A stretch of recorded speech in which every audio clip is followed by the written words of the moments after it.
Assalamualaikum warahmatullahi wabarakatuh. Halo anak-anakku semuanya, bagaimana kabarnya hari ini? Alhamdulillah, luar biasa, Allahu Akbar. Alhamdulillah, hari ini kita bertemu kembali di pembelajaran IPS untuk bab baru nih, yaitu tentang penyebab terjadinya penjajahan di Indonesia. Nah, untuk selanjutnya, mari kita simak video berikut ini. Bangsa yang pernah menjajah Indonesia diantaranya adalah bangsa Portugis, bangsa Spanyol, bangsa Inggris, bangsa Belanda, dan yang terakhir adalah Jepang. Faktor yang menyebabkan bangsa asing menjajah Indonesia dibedakan menjadi dua, yaitu faktor pendorong dan faktor penarik. Faktor pendorong adalah faktor yang mendorong bangsa asing ingin datang dan menguasai Indonesia. Artinya, faktor ini berasal dari luar, yaitu dari bangsa asing itu sendiri. Faktor-faktor yang mendorong bangsa asing untuk menjajah Indonesia adalah sebagai berikut. Yang pertama adalah perkembangan ilmu pengetahuan dan teknologi. Seperti misalnya berkembangnya teknik pembuatan kapal. Hal ini membuat mereka ingin menjelajahi luasnya dunia dengan menggunakan kapal. Selain itu, ditemukannya juga mesiu untuk persenjataan. Hal ini membuat mereka dapat melindungi diri dari bajak laut saat berlayar. Dan yang ketiga adalah ditemukannya kompas. Kompas akan memudahkan penjelajahan samudra.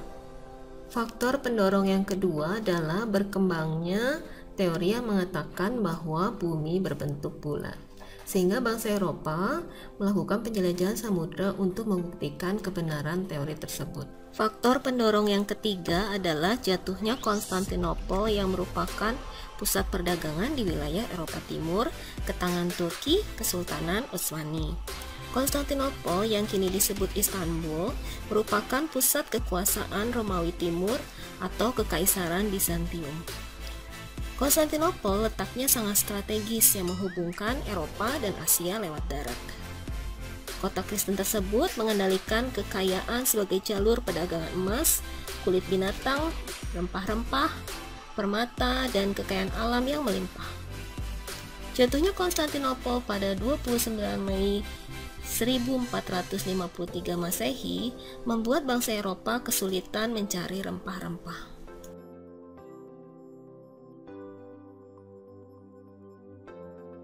Faktor pendorong yang keempat adalah semangat bangsa Eropa untuk mewujudkan misi gold, glory, dan gospel yang sering dikenal dengan istilah 3G. Gold, adanya keinginan untuk mencari kekayaan. Dalam hal ini kekayaannya adalah rempah-rempah. Saat itu rempah-rempah dikenal harganya semahal emas. Rempah-rempah digunakan untuk industri obat-obatan dan juga bumbu masak. Gospel, adanya keinginan untuk menyebarkan agama. Glory, adanya keinginan mencari kejayaan. Negara-negara Eropa mencari tanah jajahan sebanyak-banyaknya sebagai tanda kejayaan suatu negara. Itulah beberapa faktor yang mendorong bangsa asing untuk menjajah Indonesia. Nah, sekarang apa itu faktor penarik?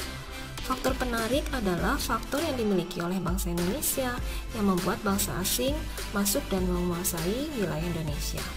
Faktor-faktor penarik tersebut adalah sebagai berikut. 1. Kekayaan rempah-rempah yang dimiliki Indonesia. Yang kedua, letak Indonesia yang strategis. Yang ketiga, rakyat Indonesia ramah. Yang keempat, masih kurangnya rasa persatuan dan kesatuan. Indonesia yang kala itu disebut Nusantara terdiri dari banyak kerajaan, sehingga mudah diadu domba, dan hal itu menguntungkan penjajah untuk menguasai Indonesia. Demikianlah faktor-faktor yang menyebabkan bangsa asing menjajah Indonesia. Nah, itu dia faktor dari penyebab terjadinya penjajahan di Indonesia. Ada faktor pendorong dan ada faktor penarik. Nah, terima kasih untuk anak-anakku semuanya. Semoga pembelajaran IPS hari ini bisa bermanfaat untuk kita semua. Dan jangan lupa untuk tugasnya dikerjakan. Kurang lebihnya mohon maaf dari ustazah. Wassalamualaikum warahmatullahi wabarakatuh.